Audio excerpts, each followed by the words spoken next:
Sheba heard about the fame of Solomon and his relation to the name of the Lord. She came to test him with hard questions. Arriving at Jerusalem with a very great caravan, with camels carrying spices, large quantities of gold and precious stones, she came to Solomon and talked with him about all that she had on her mind. Solomon answered all her questions. Nothing was too hard for the king to explain to her. When the queen of Sheba saw all the wisdom of Solomon and the palace he had built, the food on his table, the seating of his officials, the attending servants in their robes, his cupbearers, and the burnt offerings he made at the temple of the Lord, she was overwhelmed. She said to the king, "The report I heard in my own country about your achievements and your wisdom was true, but I did not believe these things until I came and saw with my own eyes. Indeed, not even half was told me. In wisdom and wealth, you have far exceeded the report I heard. How happy your men must be! How happy your officials who continually stand before you and hear your wisdom. Praise be to the Lord, your God, who has delighted in you and placed you on the throne of Israel, because of the Lord's eternal love for Israel. He has made you king to maintain justice and righteousness." And she gave the king 120 talents of gold, large quantities of spices, and precious stones. Never again were so many spices brought in as those the queen of Sheba gave to King Solomon. Hiram's ships brought gold from Ophir, and from there they brought great cargoes of almug wood and precious stones. The king used the almug wood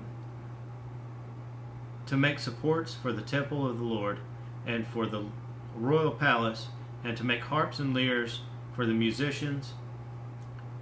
So much algum wood has never been imported or seen since that day.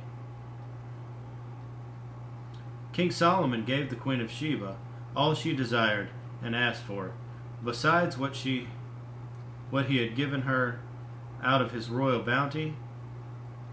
Then she left and returned to her retinue to her own country. The weight of the gold that Solomon received yearly was 666 talents, not including the revenues from merchants and traders and from all the Arabian kings and the governors of the land.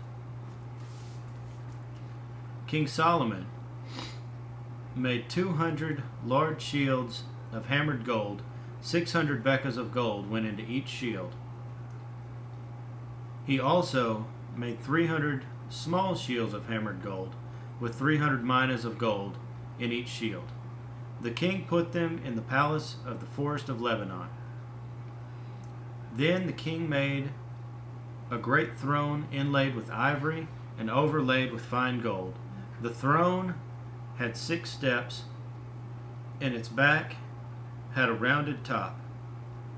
On both sides of the seat were armrests, with a lion standing beside each of them. 12 lions stood on the 6 steps, one at either end of each step. Nothing like it had ever been made for any other kingdom. All King Solomon's goblets were gold, and all the household articles in the palace of the forest of Lebanon were pure gold. Nothing was made of silver, because silver was considered of little value in Solomon's days. The king had a fleet of trading ships at sea, along with the ships of Hiram.